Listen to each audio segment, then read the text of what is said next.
Xiao पूछता है क्या उसे नहीं याद आ रही है। मियान घबरा कर कहती है उसे सब कुछ याद आ गई और सोचती है जियाओ जो कुछ समझ रहे हैं वही सही है, उसे झूठ नहीं कहना पड़ेगा। जियाओ कहता है उसे सबसे ज्यादा इंटरेस्टिंग लग रहा था फॉक्स और पैरोट उसके लिए मेडिसिन ढूंढ रहा है, लेकिन वो दोनों एक दूसरे के भाषा कैसे समझते हैं। मियान कहती है पृथ्वी पर बहुत कुछ होते रहते हैं, जियाओ इतना क्यों सोच रहा है, उसे रिपोर्ट चेक करना चाहिए। वो सोचती है उसे टॉपिक चेंज करना चाहिए, नहीं तो जियाओ को सब कुछ पता चल जाएगा, वो और झूठ नहीं कह पाएगी। जियाओ कहता है वो रिपोर्ट्स नहीं चेक कर रहा था, उसे और कोई इम्पोर्टेंट काम है। मियान उस काम के बारे में पूछती है। जियाओ कहता है पैलेस जाने के बाद उसे समझ आ जाएगी। मियान सोचती रहती है उई के पैलेस पर एक गार्ड जाकर कहता है उसने देखा है मैजेस्टी पैलेस पर लौट रहा है। उई पूछता है क्या वो ठीक से देखा, उस सवारी में मैजेस्टी है। गार्ड्स कहता है वो सच कह रहा है। उई कहता है मिस लियो के कोई भी मैसेज उनके पास नहीं आया, इसका मतलब उसका मौत हो गया और उन्हें पता भी नहीं चला। गार्ड्स कहता है उसने और भी देखा है मैजेस्टी के साथ सिर्फ वेबन और मिस मियान लौट रही है, मिस यूनर वापस नहीं आई।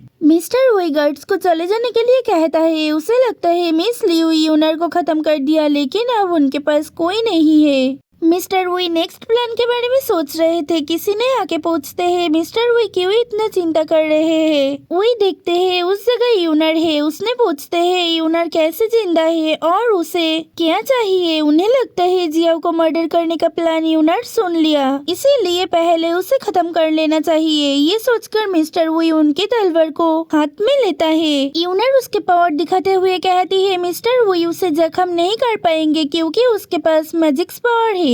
मिस्टर वुई चमक जाते हैं। उन्हें नहीं पता था यूनर के पास इतना पावर है। यूनर उसके पावर से तलवार को तोड़ देती है। मिस्टर वुई सोचते हैं ये कैसे हो सकते हैं। यूनर पूछती है क्या मिस्टर वुई चमक गया, वो तो मिस लियू से ज्यादा पावरफुल बन गई। मिस्टर वुई पूछते हैं यूनर क्या करना चाहती है, क्या वो उन्हें खत्म करने के लिए आई है। यूनर कहती है अगर वो उन्हें खत्म करना चाहती तो पहले ही कर सकती, लेकिन वो ये नहीं करेगी क्योंकि मिस्टर वुई उसे पहले हेल्प किया था, वो भी उन्हें हेल्प करने के लिए आई है। मिस्टर वुई पूछता है क्या यूनर उसके साथ मिलकर मैजेस्टी को खत्म करना चाहती है, वो तो मैजेस्टी को पसंद करती थी, अब क्यों ऐसा कह रही है। यूनर कहती है मैजेस्टी उसे कभी भी पसंद नहीं करता था, उसने सिर्फ मियान को ही पसंद किया, वो उन दोनों को ही खत्म कर देगी। वही सोचते हैं यूनर के एक्सप्रेशन से उन्हें लग रहा है वो बहुत ही गुस्से में है और उन्हें हेल्प कर सकती है। उसने यूनर को कहती है मिस मियान और मैजेस्टी बहुत पावरफुल है, क्या मिस यूनर उनसे लड़ पाएगी। यूनर कहती है ये सही है, मियान इमॉर्टल है और मैजेस्टी किंग है। मिस्टर वुई पूछते हैं वो क्या कह रही है, मिस मियान इमॉर्टल है, ये कैसे हो सकता है। यूनर कहती है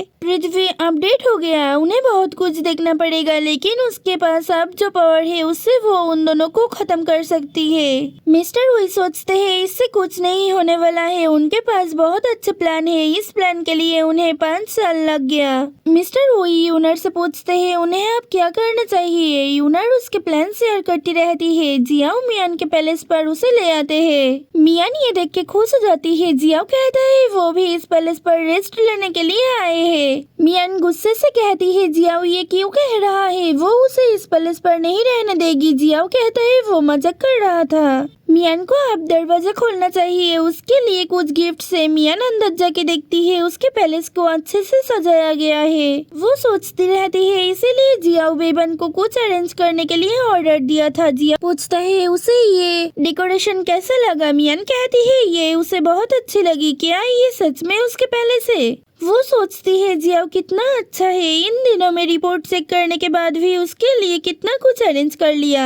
जियाओ मियान को अंदर ले जाता है। मियान उसे नीचे उतर देने के लिए कहती है। जियाओ कहता है ये उसके परिवार का नियम है। फिर वो कहता है वो इस दिन से मियान को कानूनी रूप से विवाहित पत्नी के रूप में स्वीकार कर रहा है। वो मियान के संबंध बनाए रखने का वादा करता है, उसके बीमारी में और स्वस्थ में, गरीबी में और दौलत में और सभी चीजों में जियाओ हर वक्त उसका साथ देगा। अग्नि सखी करके उनके विवाह समाप्ति होता है। मियान सोचती है क्या जियाओ उससे शादी कर रहा है। जियाओ मियान को कहता है उन दोनों के विवाह हो गया। उनके परिवार के नियम से वो अब मियान को महारानी नहीं घोषित कर पाएगा, लेकिन अब से मियान उसके वाइफ बन गई। जियाओ कहता है वो और ज्यादा कुछ अरेंज नहीं कर पाए, गेस्ट को भी नहीं बुला पाया। मियान कहती है इस सब से परेशान न रहे। वो इस अरेंजमेंट से बहुत खुश है। जियाओ उसे ग्रैंड सेलिब्रेशन पार्टी देने का वादा करता है। उनके मैरिज के लिए वो मियान को एक जेट पेंडेंट देते हैं। मियान सोचती है जियाओ उससे कितना विश्वास करता है, लेकिन उसके रियल परिचय जानने के बाद उन दोनों के फ्यूचर क्या होगा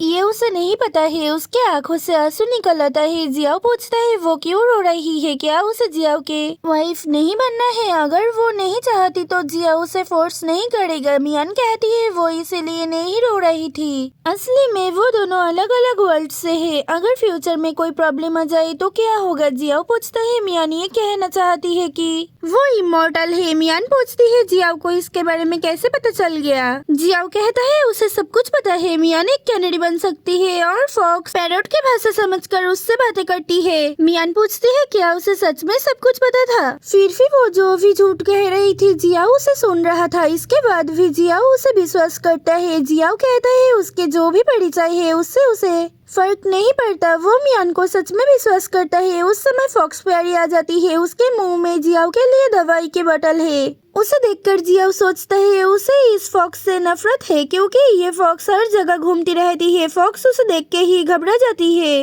वो कहती है उसे और किसी जगह जाना था, वो गलती से इस जगह आ गई। मैजेस्टी और मियान बातें करे, वो उन्हें डिस्टर्ब करना नहीं चाहती।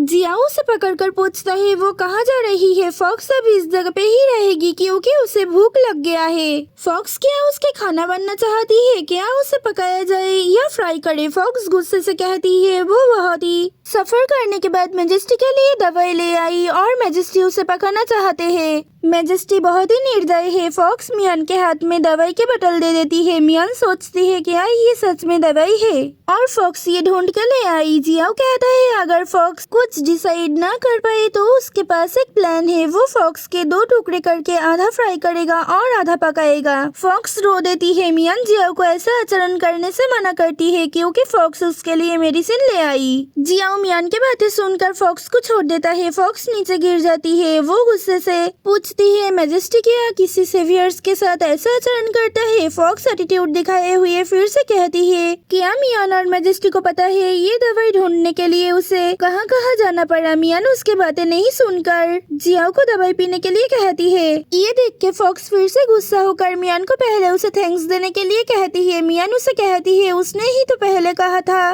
कि दवाई के पावर जल्दी खत्म हो जाता है, इसीलिए जल्दी पीना चाहिए। फॉक्स पूछती है मियान क्या प्यार में पागल हो गई है? क्या उसे नहीं दिखाई दे रही है ये दवाई एक एक्सपेंसिव बोतल के अंदर है, कैसे दवाई के पावर खत्म हो सकता है? मियान कहती है ये तो सही है। वो फॉक्स की परवाह न करके जियाओ को शांत होकर दवाई पीने के लिए कहती है। मियान के हरकतों देखकर फॉक्स फिर से गुस्सा हो जाती है। फॉक्स कहती है वो मियान के दोस्त थे, फिर भी मियान उसके लिए चिंतित नहीं है। मियान कहती है जियाओ के स्वस्थ होने के बाद वो उससे बातें करेगी। जियाओ दवाई लेने के बाद आंखें बंद करके बैठा था। फॉक्स कहती है उसे और मैजेस्टी को देखकर लग रहा है वो दोनों कपल है। आसपास देखकर वो पूछती है इस पैलेस पर इतना डेकोरेशन की हुई है, क्या सच में मियान शादी कर लिया? मियान कहती है ये शादी नहीं है, एंगेज की तरह है। फॉक्स उसके फेयरी रूप में आकर पूछती है इसका मतलब उसकी प्रमोशन हो गई, उसे गिफ्ट में क्या क्या मिला है? मियान कहती है ये कोई पॉइंट नहीं है। जियाओ उसकी परिचय जान गया। फेयरी पूछती है मियान क्यों मैजेस्टी को सब कुछ बता दिया? मियान कहती है उसे कुछ नहीं पता था, जियाओ खुद ही जान गया था। वो दोनों जब मेडिसिन ढूंढने के लिए यून माउंटेन पर गए थे तब उस जगह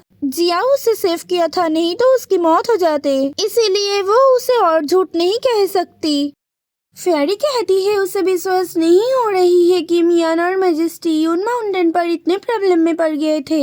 उसे तो इतनी प्रॉब्लम में पड़ना नहीं हुआ। मियान पूछती है सेंचुआन कहाँ पर है, वो अभी तक क्यों नहीं आया? फेयरी कहती है सेंचुआन उसे मेडिसिन देने के बाद गायब हो गया। सेंचुआन उसे कह गया है उसे कुछ काम है, वो जल्द ही वापस आ जाएगा।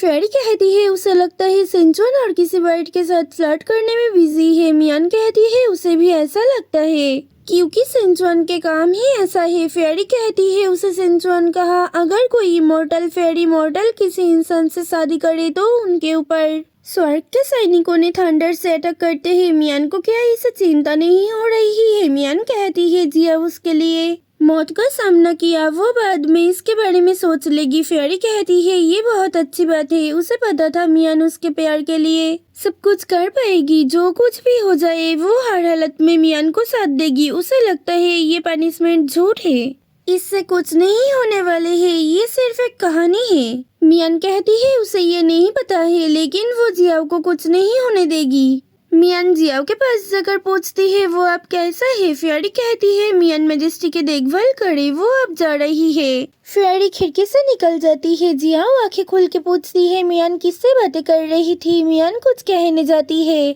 जियाओ पूछता है वो जेड पेंडेंट को क्यों नहीं पहना, ये उनके मैरिज के लिए इम्पोर्टेंट है, ये ऑफिशियल पेंडेंट है, इसे पहनने के बाद किसी ने भी मियान को उससे अलग नहीं कर पाएंगे। मियान पूछती है जियाओ क्यों बच्चों की तरह हरकत कर रहा है। जियाओ पूछता है क्या मियान को डर नहीं लग रही है कि वो एक किंग को छोटे बच्चे कह रही है, इससे उसे पनिशमेंट मिल सकती है। मियान गुस्से से कहती है वो एक इमॉर्टल फेयरी है, जियाओ कैसे उसे पनिशमेंट देगा। मिसेस वांग जिया मियान के पैलेस के अंदर जा रही थी। उसे देखकर पैलेस के सर्वेंट ने कहती है मैजेस्टी के ऑर्डर है, कोई भी अंदर नहीं जा सकती। वांग जिया कहती है वो सुनी है उपपत्नी मियान एक चुड़ैल है, वो उसे देखना चाहती है। उस चुड़ैल ने उसके भाई को जादू से बंद करके रखा है, अगर सर्वेंट उसके सामने से ना हटे तो उसे पनिशमेंट दिया जाएगा। सर्वेंट माफी चाहती है, वो कुछ नहीं कर सकती। उस समय मियान बाहर आती है, वो उन दोनों को देखकर पूछती है इस जगह पे क्या हो रही है। वांग जिया उसे देख के मुग्ध हो जाती है। वो पूछती है क्या ये उपपत्नी सच में चुड़ैल है। सर्वेंट मियान से माफी चाहती है क्योंकि उसने प्रिंसेस वांग जिया को अंदर जाने से नहीं रोक पाई। मियान कहती है उसे माफी नहीं मांगना पड़ेगा, वो अब जा सकती है। मियान सोचती है वो प्रिंसेस वांग जिया के बारे में सुनी है, ये है जियाओ की छोटी बहन। वांग जिया उसे पूछती है क्या वो ही उपपत्नी मियान है। उसे नहीं विश्वास हो रही है कि मियान एक चुड़ैल है। मियान दुखी होकर पूछती है क्या उसे देखकर सच में चुड़ैल लगती है।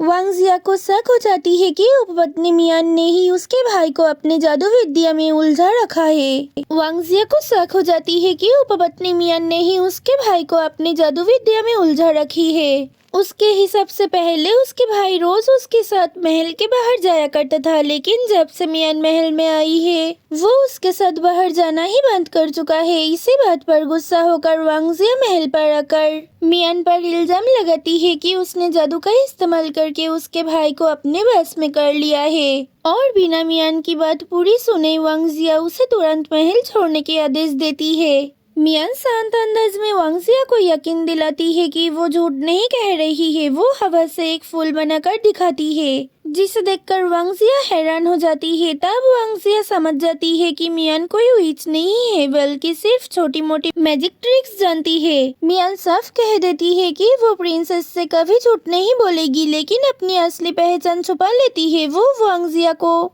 पूछती है कि उसे विच के बारे में किसने कहा था। तब उसे पता चलता है कि लेफ्ट चांसलर वी ने ये बात पूरे महल में फैला रखा है। इस बात को याद करके मियान को शक हो जाती है कि वी के असली निशाना सिर्फ वो नहीं है, बल्कि फेंग जियाओ भी है। मियान प्रिंसेस को एक लोटस के बीज तोहफे में देती है, जो पिंक रंग का होता है और उसमें उसकी फेयरी एनर्जी छुपी होती है। वांग जिया खुश होकर मियान को महल में रहने की इजाजत देती है, क्योंकि उसके कारण फेंग जियाओ खुश रहता है। लेकिन जैसे ही वांग जिया वहाँ से जाती है, मिस्टर वी मौका देखकर उसे फिर से भड़का देता है। वी उसे समझाता है कि ये एक काला जादू है, उसे मियान को मार देना चाहिए और पिंक बीज प्रिंसेस को नुकसान पहुंचा सकते हैं। वांग जिया दोबारा शक में पड़ जाती है और डिसाइड करती है कि मियान को सीधा मारने के बजाय महल से निकलना ही बेहतर होगा। वी सोचता है उसे ये खबर चारों ओर फैला देना चाहिए कि मियान एक विच है। जब सभी ने उसे बाहर निकलने जाएगा तब फेंग जियाओ मियान के साइड पे रहने से वो भी विलन बन जाएगा और बहुत जल्द ही उन्हें सिंहासन मिल जाएगा।